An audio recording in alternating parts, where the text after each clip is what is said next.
The last section we cover in Unit 8 is titled Rate of Change. So we'll be talking a lot today about slope and comparing slopes, kind of relating this more to real-world situations. Sometimes we'll see constant slope, sometimes we'll see varying slope.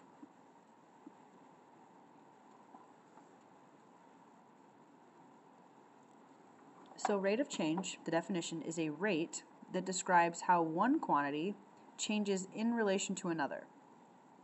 Essentially, it's the slope of that line or segment that we're talking about. So it's the change in the vertical position over the change in the horizontal position. So let's look at a graph. This is not a linear function, but it does have line segments. It's composed of line segments. So this graph shows the changes in height and distance of a small plane. Find the rate of change from point B to point C. So essentially what you're trying to do is find the slope of this line segment from B to C. So in order to find the slope, we need to know how much is it changing in the vertical direction and how much does the plane change in the horizontal direction. Essentially, what's the change in the y over the change in the x? Again, this is just slope. So we do recognize it as a positive slope, so it's going up 400 feet. It goes from 2,000 to 400. So you can do this a couple different ways. First, I'm just going to write 400 over, this is 400 here, and point C is at 800. So then that's a change of 400 feet horizontally.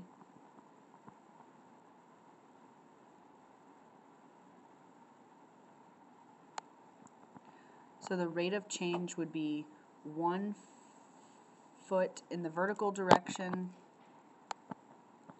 let's put some units with this, over 1 foot in the horizontal direction, or just 1 over 1.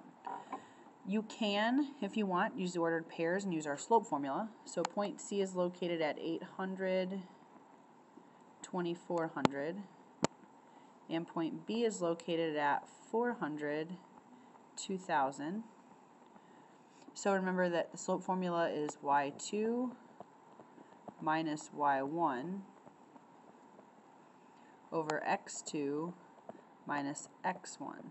This also would give you 400 over 400, or 1 over 1. And if you want to relate this to the problem, what this says is from point B to point C, the plane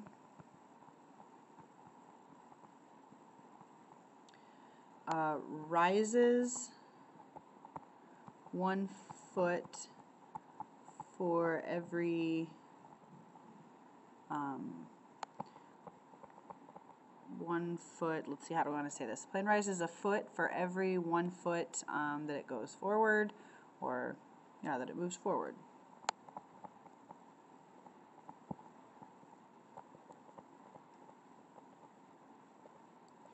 So this is clearly the plane. You can see the plane is ascending here. We're going to do a lot of relating our slope back into the context of the problem. So we'll be using a lot of our axis labels. The x and y axis both. We'll be looking at those labels. Here we have a table that shows the amount of money that Josh earns working at a state park for the summer. Find the rate of change. So again, it's the time he's worked. So when he works 8 hours, he makes $76 an hour. And when he works 9 hours, or he makes 76 total. When he works 9 hours, he makes $85.50. Remember, this one is like your x1 and this is your x2. Over here you have your y1 and your y2. Essentially, you're trying to figure out how much does it change, how much does the pay change for the hours. So it's $85.50 minus $76 over 9 minus 8. You're just subtracting. Again, this is the slope formula, the y2 minus y1 over x2 minus x1. So on top we get $9.50, and we're talking about money, so we'll be using labels, and on the bottom it's per hour. So if you wanted to relate this to, you know, kind of the situation here, you could show that Josh makes $9.50 an hour, or he makes $9.50 more for working an additional hour.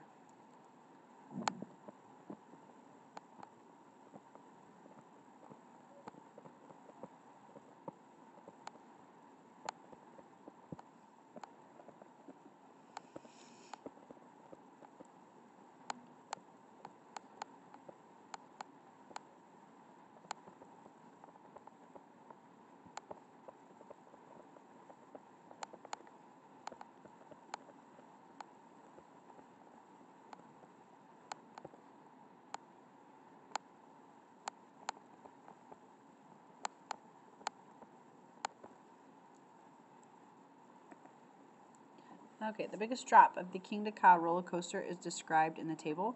Find the rate of change and interpret its meaning. So now we have basically when the ride starts, you're 456 feet in the air. Then after a second, you are now at 268, and at 2 seconds, you are at 80. So when you're asked to find the rate of change, we're going to assume here that this is a linear relationship, and it doesn't matter which set of ordered pairs you use. So here is like x1, x2, x3 almost, if you want to think about it like that. Also recognize we are dropping, so our rate of change should be negative. So again, we're going to subtract the y's over the subtraction of the x's. So 80 minus 268 over 2 minus 1. So that's negative 188 feet in 1 second. So it says interpret the meaning. That means that the roller coaster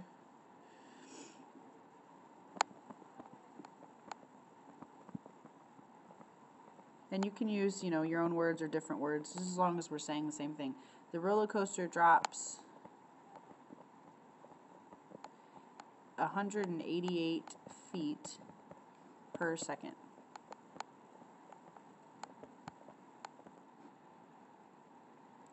Now, you'll also notice that had you done the other two digits, or the other two ordered pairs, 268 and 456, you still would have had a loss, or you still would have seen a drop of 188 feet.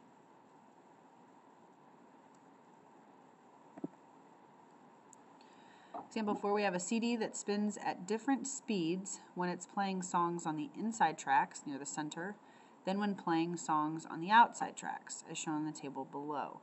So compare the rates of change. So what you'll recognize is that a CD spins much slower when it's playing a track from the outside of the disc. So we're going to compare them. So we're going to have inside and outside.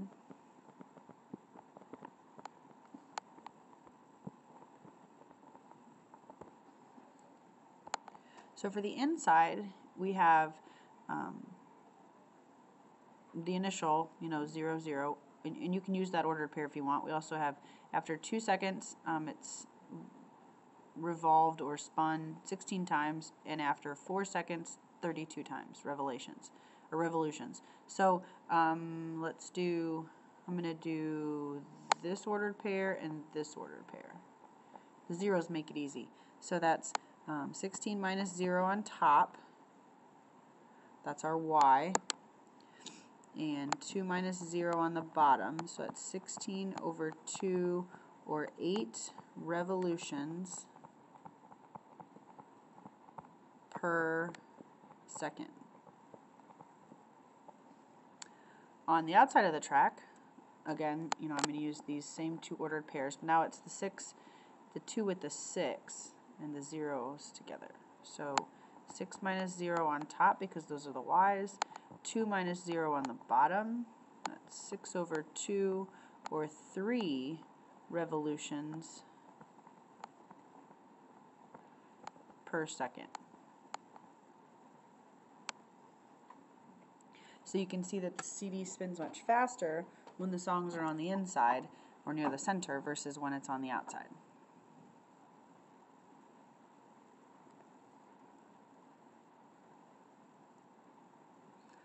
Here we have a situation that says the CD spins at a faster rate when playing songs on the inside tracks than when playing songs on the outside tracks. A steeper line on the graph indicates a greater rate of change. So now we kind of have this plotted. Let's see if they use the same ordered pairs. 2 it was 16. So at 2 it was 16. Yeah, this looks like it is that data plotted on this graph. So then you can see it when you graph it out. The steeper slope indicates a greater rate of change. So the inside track that was 8 revolutions per second versus the inside track or the outside track that was 3 revolutions per second.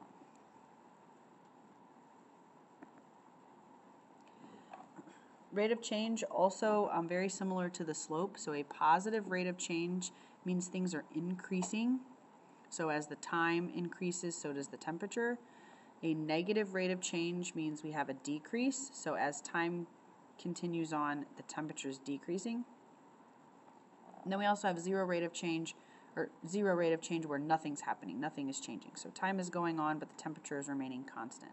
So if you want to just plot this down real quick into your notebook so you have this to refer back to as well, you can make lots of comparisons with rate of change. And in class, we will work on worksheet 8.6.